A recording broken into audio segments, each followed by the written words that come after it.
Saudara-saudara yang terkasih dalam nama Tuhan kita Yesus Kristus, hari ini kita bersyukur karena kita bisa kembali dalam program belajar Alkitab Renungan satu pasal satu hari.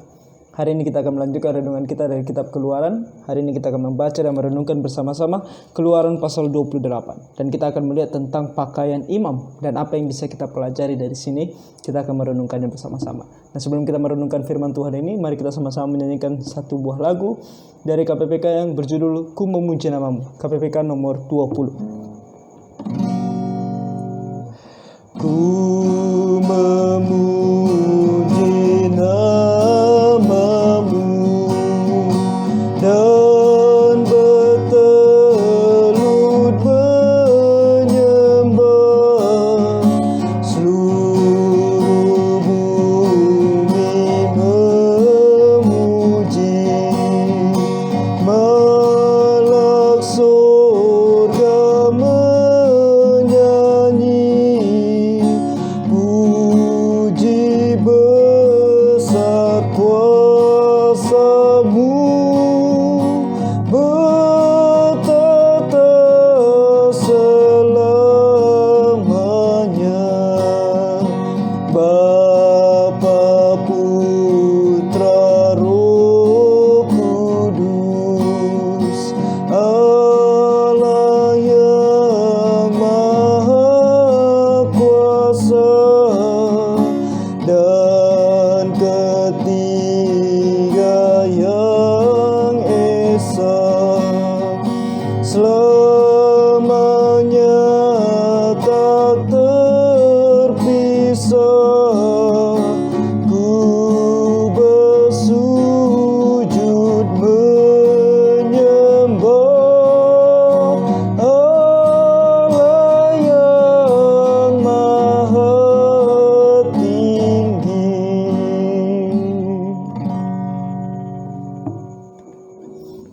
Sebuah lagu yang sangat indah dan sangat cocok di dalam menyembah Tuhan, di dalam roh dan kebenaran, di dalam rasa takut akan Dia. Sudah lama ditinggalkan oleh banyak orang, bahkan banyak gereja, oleh karena lagu-lagu yang mungkin katakan populer pada zaman sekarang ini. Tapi lagu ini sungguh mengingatkan kepada kita untuk menyembah Tuhan di dalam rasa hormat dan takut, sujud menyembah kepadanya. Nah, apa yang kita akan baca di dalam Keluaran pasal 28 ini adalah sesuatu yang sangat eksklusif dan khusus untuk para imam bagi orang Israel. Tetapi ada hal-hal yang bisa kita tarik pelajaran bagi kita di dalam kita melayani Tuhan dan di dalam kita menyembah Tuhan. Nah, apa itu? Mari kita sama-sama membaca firman Tuhan ini, Keluaran pasal 28. Kita akan membaca dan merenungkannya bersama-sama. Sini dikatakan di ayat 1. Engkau harus menyuruh abangmu Harun bersama-sama dengan anak-anaknya datang kepadamu dari tengah-tengah orang Israel untuk memegang jabatan imam bagiku. Nah, hal yang pertama yang kita tahu di sini, seorang yang melayani Tuhan di bait suci, bagi orang Israel ada para imam, imam kepala, dan nanti ada imam-imam lainnya di bawah mereka yang bekerja bersama dengan mereka, adalah pilihan Allah. Nah, kenapa Harun dan anak-anaknya? Secara sederhana itu karena Allah memilih mereka. Jadi kalau masa sekarang ada hamba-hamba Tuhan yang melayani di dalam gereja, itu adalah orang-orang pilihan Allah. Dan orang-orang ini harus memastikan bahwa memang mereka adalah pilihan Allah, bahwa mereka adalah orang-orang yang dipanggil oleh Allah untuk melayani Dia. Makanya di dalam gereja kita tidak sembarangan untuk memilih seorang pemimpin, atau tidak sembarangan seseorang bisa menjadi pemimpin di dalam gereja. Karena ada syarat-syarat yang Tuhan berikan untuk menunjukkan pemilihannya terhadap orang tersebut. Nah, kalau kita membaca Perjanjian Baru nantinya kita akan tahu juga bagi pemimpin-pemimpin gereja ada syarat-syarat yang harus mereka penuhi di dalam kehidupan mereka. Salah satunya yang paling penting adalah tentang keselamatan mereka dan panggilan mereka daripada Tuhan. Dan tentunya di dalam panggilan mereka kepada Tuhan ada hal-hal tertentu yang mereka bisa saksikan terhadap semua orang bahwa mereka adalah orang-orang yang sungguh dipanggil oleh Allah. Nah, di sini Harun dan anak-anaknya, siapa anak-anaknya itu? Nadab, Abihu, Eleazar, dan Itamar. Nah, ingat keempat anak ini. Nah, kenapa penting bagi kita untuk mengingat keempat orang ini? Karena nanti kita akan tahu apa yang terjadi dengan mereka. Oke, ingat Nadab adalah anak pertama, kemudian Abihu anak kedua, Eleazar anak ketiga, dan Itamar anak keempat. Kita akan tahu bahwa posisi sebagai imam kepala itu akan turun temurun, keturunan Harun. Nah, Harun masih hidup, jadi dia yang menjadi kepala, pemimpin. Oke, ketika Harun nanti meninggal, seharusnya Nadab yang menjadi pemimpin. Kalau misalnya Nadab meninggal, yang menjadi pemimpin adalah Abihu. Kalau Abihu meninggal, yang jadi pemimpin adalah Eleazar. Kalau Eleazar meninggal, baru Itamar. Nah, kita akan melihat apa yang terjadi dengan keempat anaknya ini. Oke, nanti kita akan melihatnya di pasal-pasal berikutnya. Jadi ingat dulu, 4 anak Harun, Nadab, Abihu, Eleazar, dan Itamar. Di sini dikatakan di ayat kedua, haruslah engkau membuat pakaian kudus bagi Harun, abangmu, sebagai perhiasan kemuliaan. Hanya untuk Harun. Kenapa? Karena dia adalah sang pemimpin, kepala. Oke, pemimpin daripada para imam, imam kepala. Oke, harus dibuatkan pakaian khusus untuk dia. Nah, apa pakaian khusus ini? Haruslah engkau mengatakan kepada semua orang yang ahli, yang telah kupenuhi dengan roh keahlian, membuat pakaian Harun untuk menguduskan dia supaya dipegangnya jabatan imam bagiku. Nah, di sini terselipkan salah satu fungsi atau pekerjaan daripada Roh Kudus di dalam Perjanjian Lama adalah untuk memberikan seseorang keahlian tertentu, talenta. Talenta untuk mengerjakan sesuatu. Dari sini kita lihat, dan kita akan lihat di dalam Perjanjian Lama tentang orang-orang yang diberikan kuasa atau kemampuan oleh Roh Kudus untuk mereka bisa melakukan sesuatu. Dan di sini jelas Tuhan berkata bahwa mereka adalah orang yang kupilih, yang ahli, yang telah kupenuhi dengan roh keahlian. Jadi beberapa fungsi atau tugas daripada Roh Kudus dalam Perjanjian Lama dan juga nanti Perjanjian Baru adalah memenuhi seseorang, bukan hanya untuk menyelamatkan dia, tetapi juga memenuhi bahkan orang yang belum percaya kepada Tuhan untuk melakukan sesuatu, untuk menjadi ahli di dalam melakukan sesuatu. Pekerjaan Roh Kudus juga di dalam membuat orang tersebut bisa melakukan sesuatu sesuai dengan firman Tuhan. Oke, jadi di sini terselipkan, nanti di pasal-pasal berikutnya ketika kita belajar Alkitab akan semakin detail, semakin terang bagi kita tentang fungsi Roh Kudus yang satu ini. Oke, kita lanjutkan di ayat 4, dikatakan, inilah pakaian yang harus dibuat mereka. Jadi ada beberapa hal yang harus dibuat. Pertama, tutup dada. Nah, tutup dada nanti akan dijelaskan apa. Baju efod, gamis ini adalah pakaian terusan. Kemudian kemeja juga, kalau bagi mereka kemeja bukan seperti kemeja kita sekarang yang hanya sampai di pinggang kita. Kemeja bagi mereka juga adalah pakaian terusan sampai ke kaki mereka di bawah. Kemudian kemeja yang ada raginya, kemudian serban di sini penutup kepala. Oke, dan kemudian ikat pinggang. Oke, jelas ikat pinggang apa. Jadi demikianlah mereka harus membuat pakaian kudus bagi Harun abangmu dan bagi anak-anaknya supaya ia memegang jabatan imam bagiku. Oke, jadi ini adalah pakaian yang khusus. Kemudian dikatakan di ayat 5, untuk itu haruslah mereka mengambil emas, kain ungu tua dan kain ungu muda, kain kirmizi dan lenan halus. Jadi baju ini, pakaian imam ini akan dibuat dari keempat bahan ini. Baju efod itu harus dibuat mereka dari emas, kain ungu tua dan kain ungu muda, kain kirmizi dan lenan halus yang dipintal benangnya, buatan seorang ahli. Nah, nanti saya akan tampilkan di sini gambarnya. Oke, dan di situ kita akan melihat bahwa pakaian ini atau baju efod ini adalah pakaian yang paling luar. Oke, nanti kita lihat di gambar ini yang berwarna-warni tersebut. Kenapa berwarna-warni? Karena dibuat dari bahan-bahan ini, emas, kain ungu tua, kain ungu muda, kirmizi dan lenan halus. 5 bahan dipakai untuk membuat baju ini. Haruslah ada pada baju efod itu 2 tutup bahu yang disambung kepadanya. Pada kedua ujungnya lah harus baju efod itu disambung. Jadi baju tersebut adalah baju yang disambung sampai ke belakang, tapi penyambungnya ada di sebelah bahu. Kita maksudnya di sini penyambungnya ada di sebelah bahu. Nanti kita akan bisa lihat pakaian yang paling luar itu di gambar ini. Kemudian sabuk pengikat yang ada pada baju efod itu haruslah sama buatannya dan seiras dengan baju efod itu, yakni dari emas, kain ungu tua, kain ungu muda, kain kirmizi dan lenan halus yang dipintal benangnya. Jadi kalau kita lihat ada sabuknya itu sama warnanya dengan baju efod tersebut. Ayat 9, haruslah kau ambil 2 permata krisopras dan mengukirkan nama para anak Israel pada permata itu. Jadi dibuat 2 buah permata dan nama anak-anak Israel diukirkan pada permata ini. Ayat 10, 6 dari nama mereka itu pada permata yang pertama dan ke-6 nama lagi pada permata yang kedua menurut urutan kelahirannya. Jadi permata yang satu mulai daripada Ruben sampai anak yang ke-6. Kemudian yang permata yang kedua adalah anak ke-7 sampai yang ke-12. seperti buatan seorang pengasap permata, diukirkan seperti meterai, demikianlah harus kau ukirkan pada kedua permata itu nama para anak Israel. Dililit dengan ikat emas harus kau buat permata itu.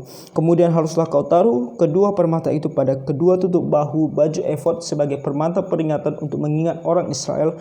Maka ke hadapan Tuhan haruslah Harun membawa nama mereka di atas kedua tutup bahunya menjadi tanda peringatan. Haruslah kau buat ikat emas dan 2 untai dari emas murni sebagai utas. Haruslah kau buat itu yang buatannya sebagai tali berjalin, dan haruslah kau pasang untai berjalin itu pada ikat itu. Jadi tadi kita tahu baju efod itu penyambungnya ada di bahu. Nah, di atas penyambungnya tersebutlah ditaruh permata tersebut. Nah, ini adalah sebuah, di sini dikatakan tadi bahwa tujuan adalah untuk sebuah peringatan. Untuk memperingatkan Harun juga bahwa ketika dia datang menghadap Tuhan, dia adalah seorang yang mewakili orang Israel. Mewakili ke-12 suku Israel. Maka ketika dia datang di hadapan Tuhan, apa yang akan dia ucapkan, apa yang akan dia katakan kepada Tuhan, itu mewakili orang Israel. Dan nanti kita akan tahu bahwa oleh karena Harun bisa dikatakan orang Israel benar di hadapan Tuhan atau tidak. Demikianlah jabatan imam pada masa tersebut. Oke, ayat 15. Haruslah engkau membuat tutup dada pernyataan keputusan buatan seorang ahli, buatannya sama dengan baju efod. Demikianlah harus engkau membuatnya.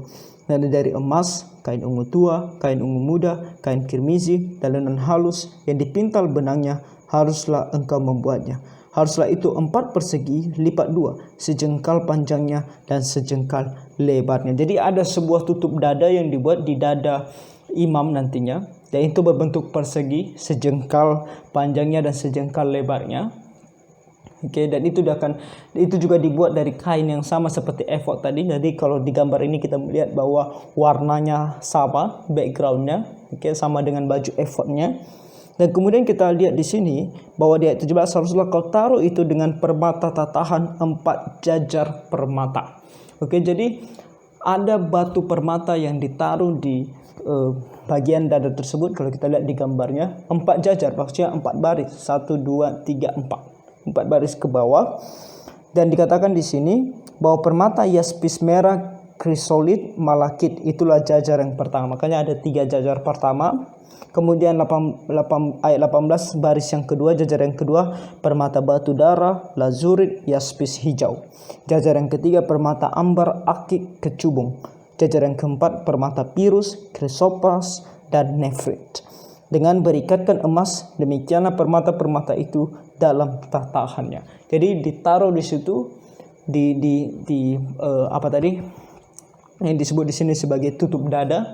Oke, kemudian untuk dia tidak jatuh, maka diikatkan dia dengan emas. Oke, kita lihat di gambar ini, di bagian dada Harun kita bisa melihat itu. Jadi ada barisan ini. Dan ini adalah ayat 21 berkata, sesuai dengan nama para anak Israel, permata itu haruslah 12 banyaknya. Dan pada tiap-tiap permata haruslah ada diukirkan seperti materai nama salah satu suku dari yang 12 itu. Jadi tadi sudah ada di bahu, sekarang di dada juga diberikan. Kali ini 1 batu 1 nama. Oke. Juga haruslah kau buat untuk tutup dada itu untai berpilin yang buatannya sebagai tali berjalin dari emas murni. Juga haruslah kau buat untuk tutup dada itu 2 gelang emas, dan kedua gelang itu harus kau pasang pada kedua ujung tutup dada. Haruslah kedua untai emas yang berjalin itu kau pasang pada kedua gelang itu pada ujung tutup dada. Kedua ujung lain dari kedua untai berjalin itu haruslah kau pasang pada kedua ikat emas itu. Demikianlah kau pasang pada tutup bahu baju efod di sebelah depannya. Haruslah engkau membuat 2 gelang emas dan membubuhnya pada kedua ujung tutup dada itu pada pinggirnya yang sebelah dalam yang berhadapan dengan baju efod. Juga haruslah engkau membuat 2 gelang emas dan memasangnya pada kedua tutup bahu baju efod di sebelah bawah pada bagian depan dekat ke tempat persambungannya di sebelah atas sabuk baju efod. Kemudian haruslah tutup dada itu dengan gelangnya diikatkan kepada gelang baju efod dengan memakai tali ungu tua sehingga tetap di atas sabuk baju efod, dan tutup dada itu tidak dapat bergeser dari baju efod. Nah, secara sederhana maksudnya adalah kalau kita lihat di gambar tersebut kan ada persegi atau kain persegi di bagian dada daripada Harun. Nah, di ujung-ujungnya ada seperti lingkaran terbuat dari emas. Nah, Nah, itu maksudnya di sini, untuk diikatkan kemudian ke bahunya. Oke, ke bahunya ke belakang. Itu diikatkan dengan emas. Oke, nah kalau kita melihat lagi di bagian dada tersebut, di bagian bawahnya itu ada juga dua seperti emas, dan diikatkan dengan di sini kain ungu tua yang persambungannya itu dekat dengan baju efod tersebut. Di baju efod ada juga sebuah lingkaran di sana berwarna emas. Jadi itu maksudnya. Jadi supaya baju atau penutup dada itu tidak jatuh dan tetap berada di situ, tidak goyah. Oke, itu maksudnya. Oke, demikianlah di atas jantungnya harus dibawa Harun nama para anak Israel pada tutup dada pernyataan keputusan itu apabila ia masuk ke dalam tempat kudus, supaya menjadi tanda peringatan yang tetap di hadapan Tuhan. Dan di dalam tutup dada pernyataan keputusan itu haruslah kau taruh Urim dan Tumim, haruslah itu di atas jantung Harun apabila ia masuk menghadap Tuhan, dan Harun harus tetap membawa keputusan bagi orang Israel di atas jantungnya di hadapan Tuhan. Jadi intinya dia datang di hadapan Tuhan, dia mewakili orang Israel, dan segala keputusan yang akan diberikan baik itu di hadapan Tuhan oleh Harun dan oleh Tuhan sendiri, harus itu segala sesuatunya untuk orang Israel. Oke, jadi dia adalah seorang perwakilan bagi orang Israel, dan dia adalah seorang yang akan menyampaikan firman Tuhan bagi orang Israel, Harun. Oke, nah kita lanjutkan di ayat 31. Nah, mengenai Urim dan Tumim nanti kita akan bahas di pasal-pasal berikutnya. Ayat 31, haruslah kau buat gamis baju efod dari kain ungu tua seluruhnya. Jadi tadi itu bagian paling luar. Paling luar di dada, itu penutup dada. Di belakang penutup dada ada baju efod yang sama warnanya dengan penutup dada. Nah, di balik daripada baju efod itu, inilah dia, gamis.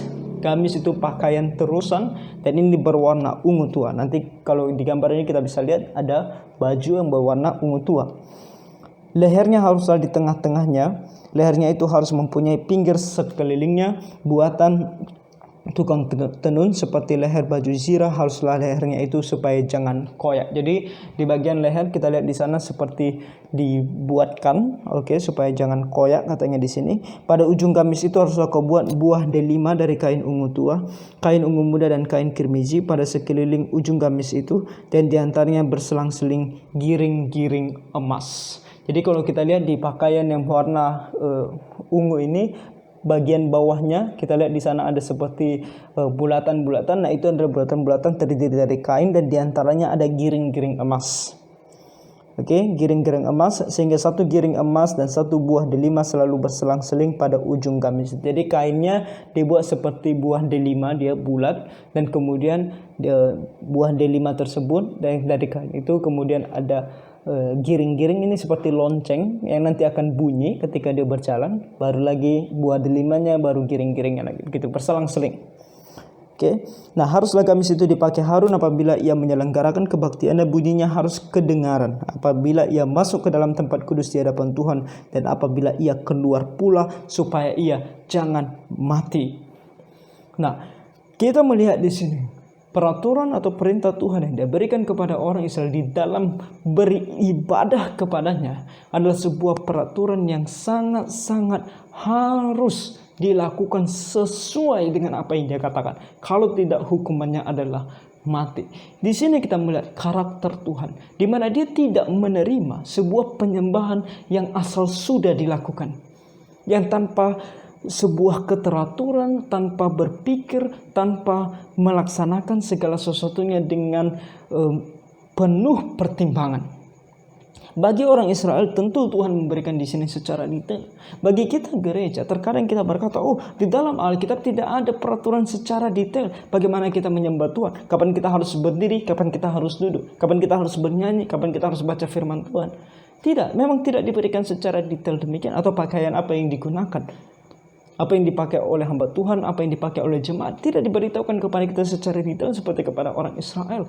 Tetapi satu hal yang kita tahu, Alkitab menuliskan kepada kita tentang karakter Tuhan. Dan nanti di akhir dari pasal ini saya mau membacakan kepada kita apa yang dikatakan oleh Tuhan juga kepada kita tentang bagaimana kita harus beribadah kepadanya di dalam perjanjian baru.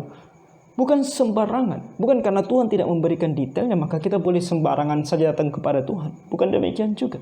Karena dari karakter Tuhan kita bisa mengetahui hal-hal apa yang bisa kita lakukan dan hal-hal apa yang tidak boleh kita lakukan ketika kita beribadah kepada Tuhan. Oke, jadi di sini jelas sekali Tuhan mengatakan kepada Harun, dan Tuhan menuliskan ini kepada kita bukan karena Tuhan mau kita melakukan hal yang sama, karena ini berbeda, ini para imam bagi orang Israel. Tetapi kalau kita tidak mengambil ini sebagai sebuah pelajaran, lalu kenapa sekarang kita bertanya kenapa Tuhan harus menuliskan hal ini dan untuk kita baca? Pasti ada tujuannya, dan tujuannya adalah untuk mengajarkan kepada kita siapa Tuhan. Tidak boleh sembarangan datang kepada Tuhan di dalam beribadah kepadanya.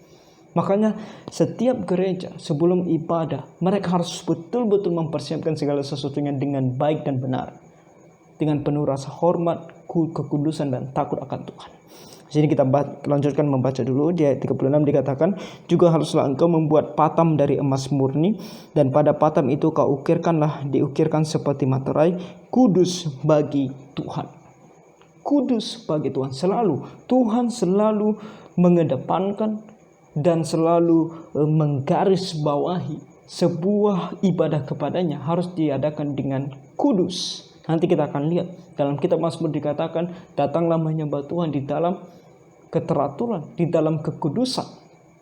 Oke, itu yang dikatakan oleh firman Tuhan kepada kita. Nah, di sini kudus ini adalah kalau tadi mungkin kita tidak tahu apa itu patam. Patam itu kalau kita lihat di gambar ini yang ada di dahi yang berwarna emas. Nah, itu dia. Patam.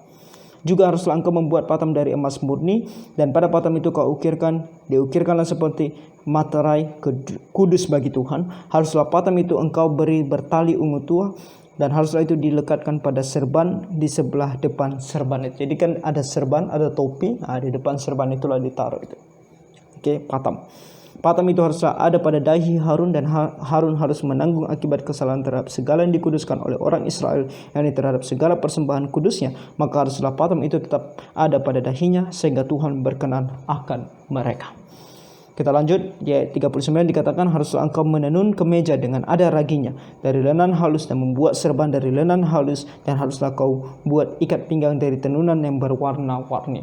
Nah, kita lihat di gambar ini, bagian paling luar penutup dada, kemudian baju efod, kemudian baju berwarna ungu, dan kemudian kita lihat ada baju berwarna putih. Oke, itulah kemeja di sini. Jadi kemeja seperti saya katakan di awal tadi bukan seperti kemeja kita sekarang, tetapi kemeja mereka adalah pakaian terusan juga sampai ke bawah. Dan ini berwarna putih, kenapa? Karena terbuat dari lenan halus. Jadi dikatakan ujungnya, kalau kita lihat di sini kurang jelas, tetapi ujungnya itu harus yang bergelombang, itu maksudnya di sini. Ketika dikatakan di sini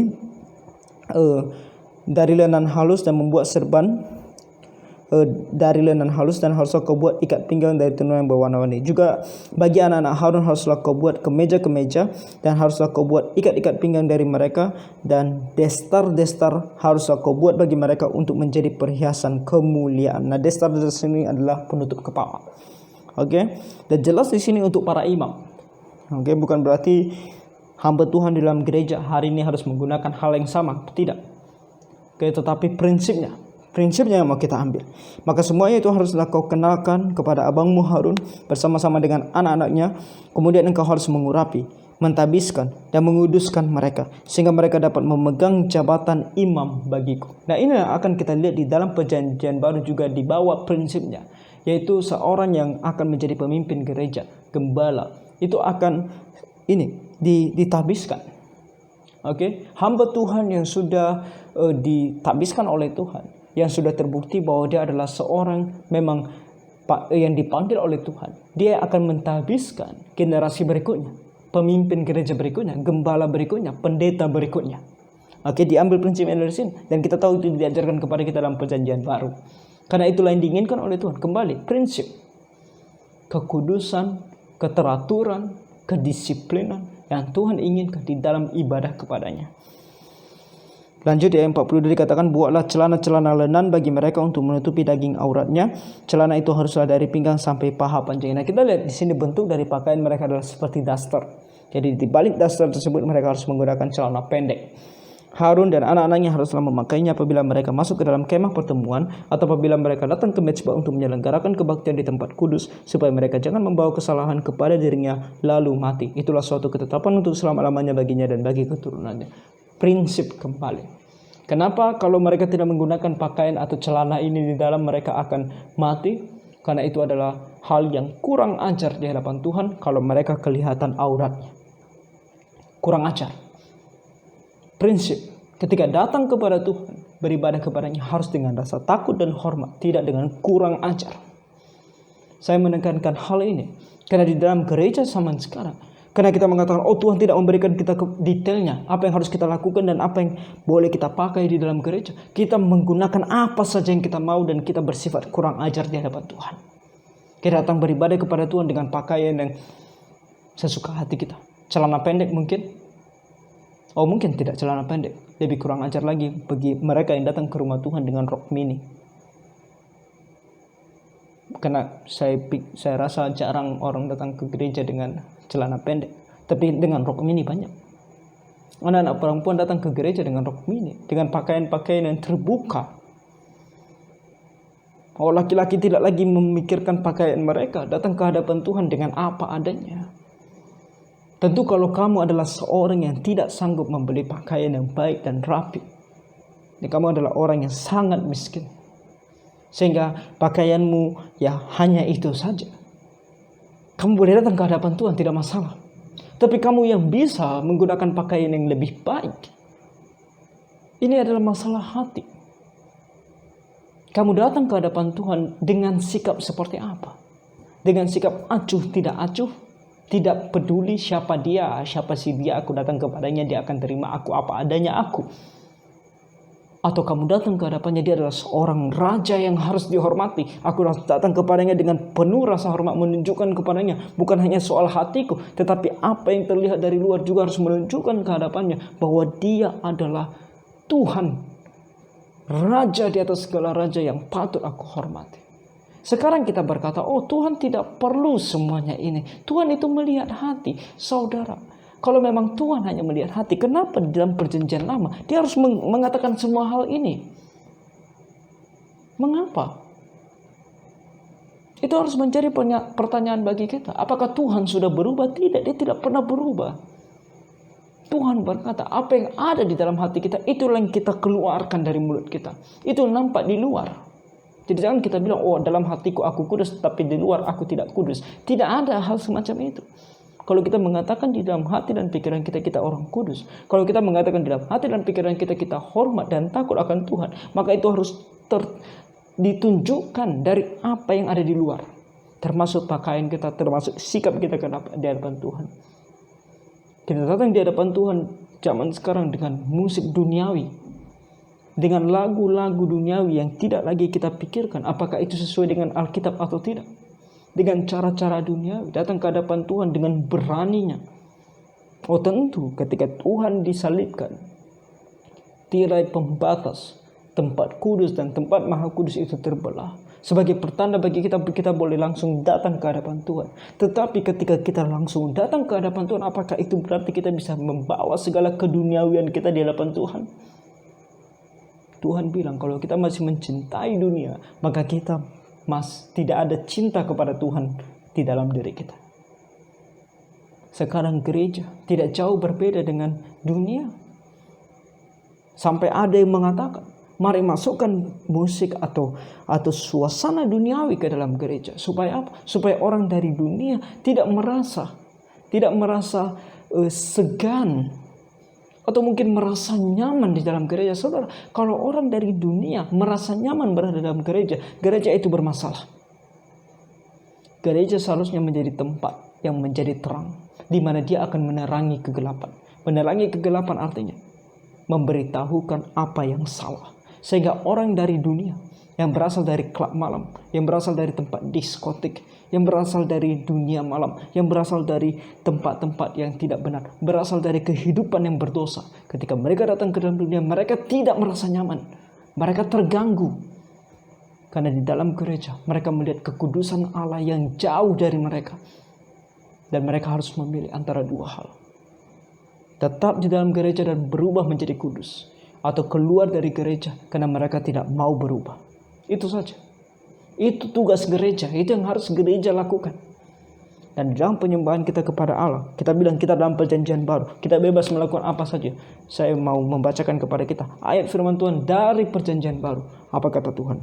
Di dalam Ibrani pasal 12 ayat 28 sampai 29 dikatakan, jadi karena kita menerima kerajaan yang tidak tergoncangkan, Kita menerima kerajaan yang tidak tergoncangkan. Kita menerima kerajaan Allah sebagai orang Kristen. Kita menerima itu. Keselamatan daripada Tuhan. Kita menerima itu. Tapi apakah karena kita menerima itu, kita bebas melakukan apa saja yang kita mau lakukan di dalam ibadah kita kepada Tuhan? Lihat apa dikatakan oleh firman Tuhan. Marilah kita mengucap syukur. Pertama, kita mengucap syukur karena Tuhan menyelamatkan kita dan akan memberikan kepada kita kerajaan yang tidak tergoncangkan itu, kerajaan sorga. Yang di sini dikatakan apa? Dan kemudian beribadah kepada Allah menurut cara yang berkenan kepadanya. Gereja harus betul-betul memikirkan apa itu cara yang berkenan kepada Tuhan. Dan bukan hanya berkenan berarti sesuai dengan firman-Nya, tetapi cara tersebut harus menunjukkan apa? Di sini dikatakan cara yang berkenan kepadanya dengan apa? Dengan hormat dan takut. Hormat dan takut. Sekali lagi saya katakan hormat dan takut. Bagaimana kamu menunjukkan rasa hormat dan takut kepada Tuhan? Oh, kamu katakan takut di sini hanya sekedar menganggap Dia Tuhan, atau sekedar hanya hormat kepada Dia, menghormati Dia. Itu kata takut di sini. Kalau takut di sini sama dengan hormat, kenapa Tuhan membuat kata hormat di sini? Hormat dan takut. Bukan hanya sekedar segan mungkin hormat, tetapi takut di sini tidak mungkin lagi hormat. Karena dua kata yang digunakan di sini, hormat dan takut. Kenapa takut? Ayat 29. Sebab Allah kita adalah api yang menghanguskan. Saudara-saudara kita berkata, kita beribadah kepada Tuhan bagaimanapun cara, kan kita tidak mati secara langsung. Orang Israel kalau mereka beribadah dengan salah mereka mati. Kita akan melihat nanti anak Harun ketika mereka beribadah kepada Tuhan dengan tidak berkenan kepada Tuhan, mereka mati. Bagi kita di zaman sekarang ini, Tuhan tidak melakukan hal tersebut, dan kemudian karena Tuhan tidak melakukan hal tersebut, kita kemudian mengatakan, Tuhan itu baik, Tuhan itu kasih, menerima kita apa adanya. Saudara-saudara, ada waktunya. Bagi Tuhan di dalam perjanjian lama, Dia membuat waktunya sangat singkat. Tidak ada kesempatan kedua. Kamu melakukan kesalahan, kamu mati langsung. Bagi kita, Tuhan bermurah hati. Tuhan memberikan kita kesempatan lanjut untuk hidup dan memperbaiki diri. Oleh karena itu, jangan sia-siakan kesempatan Tuhan ini. Kalau selama ini kita beribadah kepada Tuhan dengan cara-cara duniawi, yang kalau kita betul-betul membaca firman Tuhan tidak berkenan kepadanya, fakta bahwa kita masih hidup bukan berarti karena kita benar, tapi karena Tuhan masih memberikan kita kesempatan untuk bertobat. Kalau gerejamu tidak mau berubah dan melakukan ibadah yang tidak berkenan kepada Tuhan dengan cara-cara duniawi, maka kamu keluar dari gereja tersebut dan cari gereja yang ibadahnya sesuai dengan firman Tuhan, yang betul-betul dipikirkan dan betul-betul dievaluasi sesuai dengan Alkitab, bukan perasaan, bukan pengalaman. Kalau perasaan dan pengalaman sudah dijadikan tolak ukur di dalam ibadah kepada Tuhan, hati-hati. Itu tidak berkenan kepadanya dan tidak dengan hormat dan takut akan Dia. Jadi kalau kita terus membaca Alkitab ini dan kita terus belajar Alkitab, kita akan tahu. Tuhan akan memberitahukan kepada kita dengan detail apa yang disebut dengan beribadah kepada Tuhan, dengan berkenan kepadanya, dengan cara yang berkenan kepadanya, dan dengan hormat dan dengan takut akan Dia. Kita akan tahu dalam firman Tuhan. Jangan bilang tidak ada. Ada detailnya. Yang penting kita terus belajar Alkitab. Jadi itulah yang kita renungkan hari ini. Kiranya Tuhan menolong kita semua, sehingga dalam ibadah kita kepadanya, dalam pelayanan kita kepadanya, kita berkenan kepadanya. Dia senang melihat kita, dan kita pun bersuka cita mendapatkan berkat dan pertolongan daripadanya. Jadi kiranya Tuhan menolong kita semua. Tuhan memberkati.